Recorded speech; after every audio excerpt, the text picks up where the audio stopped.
We've spent 4 episodes in this little church, and I think it's time we moved on. So I jump in my impenetrable pickup and head out to find myself some building materials. And according to my mini-map, there's plenty here. But my motto is you don't buy a dog and bark yourself. But unfortunately on this occasion, I'm not able to live by that motto. You see, I want to use my radio to command to call one of my minions to do the looting for me. But unfortunately the horde gets too big and I've got to leg it. Basically, I bitched it. Last thing I want to do is lose this car, you know? So I make my escape, and where we're going, we don't need no bloody roads. I arrive at the location of the farmland compound from State of Decay 2. But with this being the prequel, it hasn't quite been built up yet. Oh shit, maybe that's what I'm about to do. I can either build it up or burn it down. There's very rarely an in-between with me. That was a pretty effective shot, if I do say so myself. I'm also starting to wonder whether or not it was a mistake, equipping the world's largest wrench with the world's most slender woman. Now, of course, don't get me wrong, I'm not saying that women can't be strong. I'm just saying that Maya Torres is built like a matchstick, and there's a pretty serious food shortage going around. I got nothing left. Sorry, love, I give you too big of a thing, didn't I? Get it? Too big of a thing. So I clear out all of the zombies from the area, but I need 30 building materials to turn this house into a home. Well, that seems like quite a lot. How many do I currently have? 28. Pretty close. If only I was successful with my earlier mission, we'd probably have enough materials right now. Fuck. But it seems my boy Julius is actually searching the trailer park I was just in, which either means Julius is bloody psychic, or I missed calling the scavengers while scrolling back through this footage. I reckon he's psychic because there's no way in hell I'd make a mistake. While we wait for Julius the Mysterio, I back my pickup into the bar next door and loot myself 2 sacks of building materials. You know what? Screw Julius and his witchcraft. I'll gather materials the old-fashioned way, thank you very much. Alright, fair enough, maybe his way is quicker. So I head back to the farm, clear out yet another horde of zombies that have mysteriously gathered in my absence, then claim this house as a home. But as everyone moves into our new farm, the work has only just begun. The first thing we gotta do is fix up the existing facilities. So I fix up the kitchen, the beds, then the storage. Then it's time to start building the important stuff. So I whack together a medical area, workshop and fighting gym. Then thanks to the building materials I found in the bar next door, we start building ourselves a watchtower. But after switching out to the legend that is Marcus Campbell, I realise building in this game isn't as simple as in State of Decay 2. Because it seems almost every facility you build ends up with some kind of delay. Damn, I didn't think a game from the Xbox 360 era could be so realistic. I decide to give the flame-bodied pickup a rest, while I go out searching for bandages. We need the bandages to get the infirmary build back on track. Oh, bloody hell. Oh, yeah. Thankfully I landed smack dab in the middle of the search radius. So that's left me in a bit of a tricky situation, isn't it? Thankfully my crash site isn't too far away from our new home. So I drop off the bandages, but unfortunately my work is never done. Now they want some bloody cinder blocks for the gym I'm building. And I don't know if it's glitched or something, but there's nothing here to search. Maybe the cinder blocks are just saplings at the moment, and I need to give them some time to grow. Well, these little missions aren't annoying in the slightest, are they? But it turns out that's not the only facility causing a construction delay. But I can't be arsed spending this entire episode looking for objects that aren't even going to spawn in. Surely I'm not going to find cinder blocks in, like, a cannibal's workshop. This looks quite weird. So instead I decide to go chat to Quinton. He's friends with the goth girl we helped out previously. We're on the road again, but that's just a metaphor for going out travelling. We're not actually going on any road again. There's a little bit of rhyme scheme going on there. Maybe I should release a mixtape. That's actually a fantastic idea. I tell you what, this is what I'll do. If this video gets 200 likes, I'll release the fieriest mixtape you've ever seen, featuring classics like Road Again. And obviously we can't forget the greatest diss track ever posted on the internet. And also don't forget to subscribe, comment, etc, etc.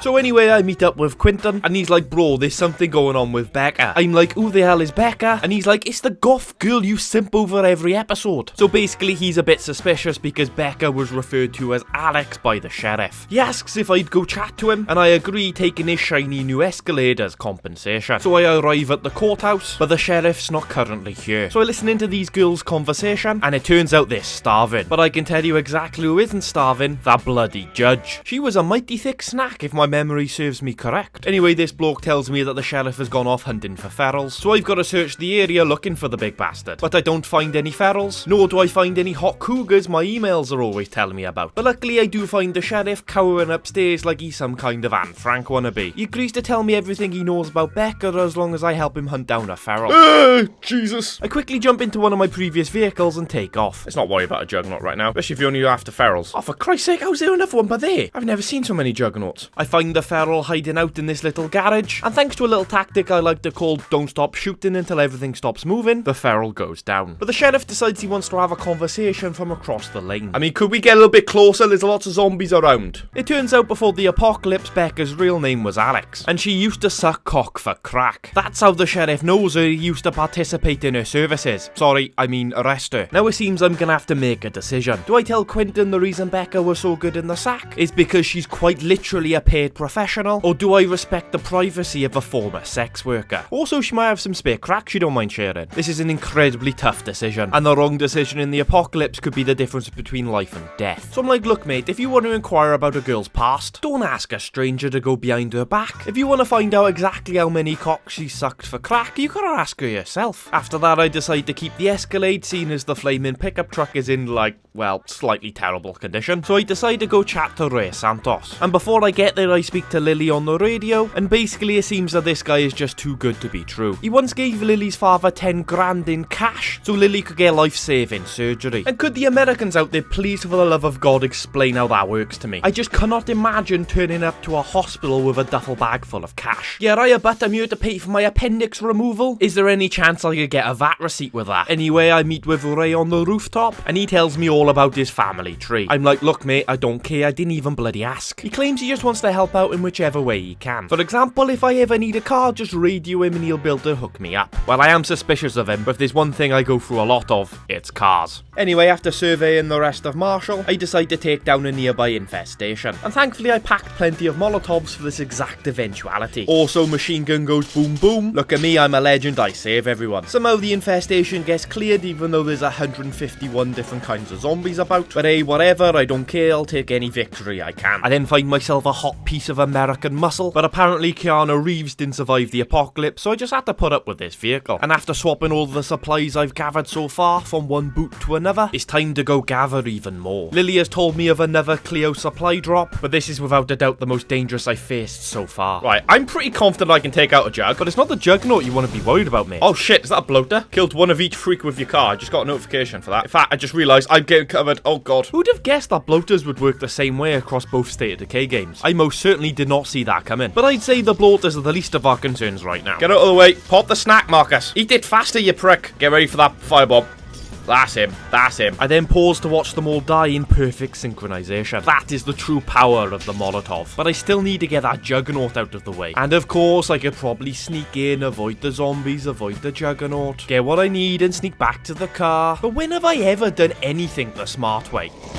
Oh crap, that always happens. Wait, I love this car. This is a tactical nightmare. Well, it's certainly a bloody nightmare, but I don't think the word tactics deserves to be brought into it. But that's alright, I've got a plan. No, he bloody doesn't. Just remember, whenever this dickhead says he's got a plan, his head is emptier than JFK's. So I'm basically trying to do everything I can to clear the holds with the car. And I'm using the arse end as I figure I won't get any engine damage. And once the regular zombies have been dealt with, I figure it's time to take out the juggernaut. But I made a slight boo-boo in my calculation. That is not a good time to run out of ammo, mate. What the hell are you doing? Yeah, that's completely my bad, boys. I probably shouldn't have put the entire US military budget into one feral. Oops. I then get ripped out of the car while I'm trying to escape, and even tried to brute force the situation, but that very rarely goes well. Somehow I managed to get enough space to actually search the Clio drop, and after collecting the smallest amount of loot humanly possible, I jump into my car to make my escape. Oh great, it's another juggernaut. I have just been pulled out. But then tragedy strikes. But no, I'm obviously not talking about a simple zombie bite. The car is full of lots of goodies. I kind of need to keep it alive. No! What the hell? After almost certainly suffering from third-degree burns, there's only one thing Marcus can do. Curl up into a ball and cry about it. Come on, get up.